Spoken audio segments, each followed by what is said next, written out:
saya Yoga Wahyu dari kota Kediri. Mari kita dukung channel Dading Timur dengan cara like, komen, subscribe, dan share sebanyak-banyaknya. Dan jangan lupa kita bisa menampilkan karya-karya kita di channel ini. Selamat menyaksikan.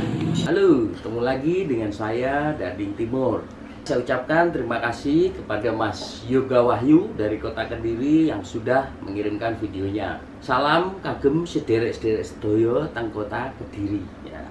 Pada kesempatan ini saya ingin memberikan masukan kepada teman-teman mengenai kesalahan-kesalahan prinsip yang sangat mendasar yang membuat teman-teman akan sulit berkembang dan sulit untuk bisa menggambar dengan baik. Apa aja kesalahannya nanti kita lihat. Tapi sebelum itu saya mau semua teman-teman melihat cuplikan video berikut ini. Kalau para penonton di rumah, Anda masih ingat dengan sosok bertopi baret dan berkacamata ini? Wajahnya menghiasi layar kaca televisi Republik Indonesia di era tahun 70 hingga akhir 80-an dengan acara Gemar Menggambar. Ya, dia adalah Pak Tino Sidin yang mengajarkan cara menggambar dengan mudah kepada anak-anak Indonesia seperti dengan menarik garis lurus dan garis lengkung. Nah, itu adalah Pak Tino Sidin. Mungkin hampir seluruh anak-anak di Indonesia, anak-anak tahun 70 dan 80-an atau yang mungkin seusia dengan saya pasti mengenal beliau. Karena beliau adalah inspirator dan juga motivator menggambar bagi anak-anak di seluruh Indonesia di masa itu.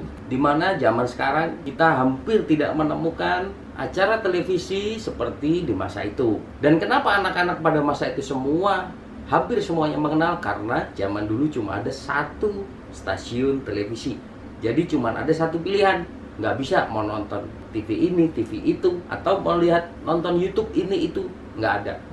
Jadi hampir semua anak-anak di Indonesia mengenal sosok Pak Tino Sidin yang sangat legendaris ini. Dan masa kecil saya pun tidak lepas dari menonton Pak Tino Sidin. Yang saya ingat acaranya Gemar Menggambar pada hari Sabtu atau hari Minggu jam 4:30 sore. Jadi pada hari itu kita pasti buru-buru mandi dan nongkrong duduk di depan televisi.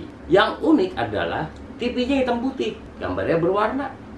Jadi kita nggak tahu itu Pak Tino ngasih warna apa, ini warna apa. Kita hanya tahu gradasi warna gelap dan terang. Dimana ini juga menjadi prinsip kita menggambar hitam putih. Orang kalau mau gambar hitam putih harus tahu ketika menggambar rambut warnanya hitam. Kemudian dia harus membuat warna biru, maka warnanya harus apa? Harus hitam juga tapi dengan lebih tipis. Kemudian ada lagi warna merah, merah tua. Dia juga harus mewakili dengan warna hitam. Apakah hitamnya si merah dan si biru ini sama? Tentu tidak. Nah, untuk bisa begitu maka kita perlu banyak latihan, perlu banyak referensi dan lain-lainnya. Nah, saya sendiri lahir di kota Ngawi.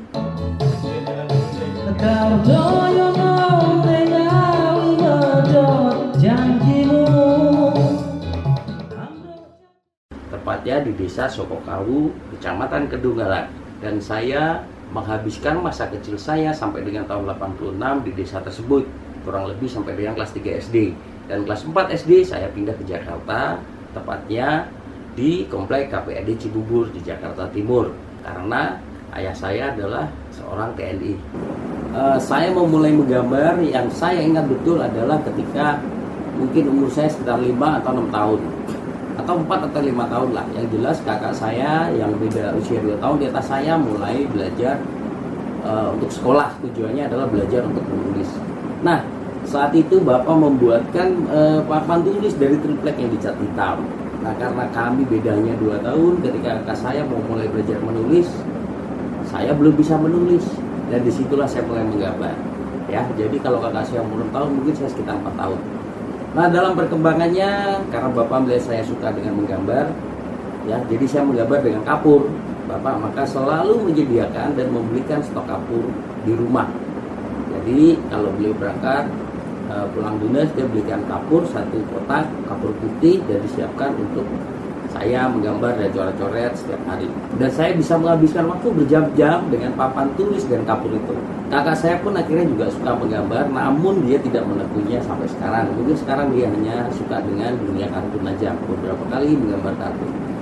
Yang saya ingat lagi, saya mulai belajar menggambar binatang, menggambar mobil. Itu juga karena bapak saya membelikan buku Pak Tino Sidin ini.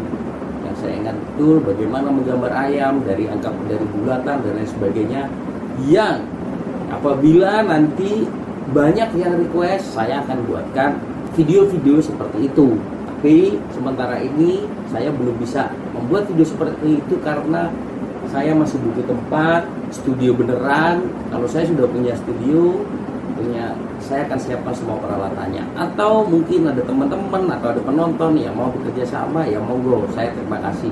Tujuannya adalah saya ingin memberikan tontonan dan juga motivasi bagaimana kita berkarya, dan saya juga ingin agar anak-anak zaman sekarang merasakan indahnya bagaimana menjadi anak-anak di masa itu. Belum ada gadget, belum ada segala macamnya. Background pendidikan saya justru adalah teknik sipil atau insinyur bangunan.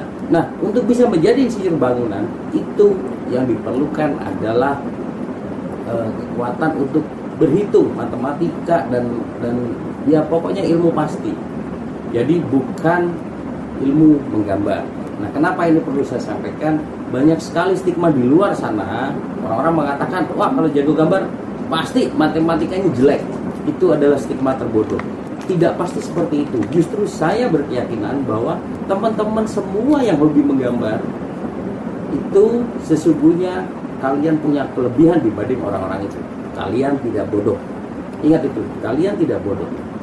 Ya, jadi justru orang yang pintar menggambar biasanya otaknya lebih terlatih, berimajinasi dan lain sebagainya, sehingga otaknya akan lebih encer. Apa yang diobrolin sih?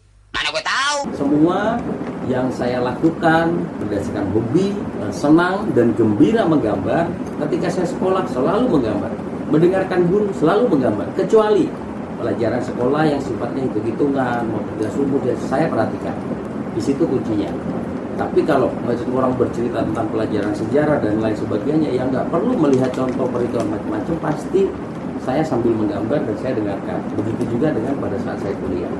Saya selalu menggambar dan sampai saya kerja meeting mingguan dengan kontraktor atau dengan owner ketika saya jadi kontraktor. Sambil ngomong mobility, biasanya saya selalu mencoret-coret dan selalu ada keluar dari tempat meeting, selalu ada hasilnya satu gambar. Walaupun hanya sketsa. Jadi memang menggambar ternyata tidak bisa saya tinggalkan. Mungkin itu sudah melekat pada diri saya. Kira-kira begitu cerita mengenai saya, perjalanan saya, dan biar nanti nggak salah-salah. Memang saya tidak punya basic pendidikan di bidang menggambar. Nah begitu kira-kira, dan hari ini kita akan melihat kesalahan-kesalahan konsep, bukan kesalahan menggambar, tapi kesalahan konsep berpikir dan kesalahan cara berpikir untuk menggambar. Apa aja itu?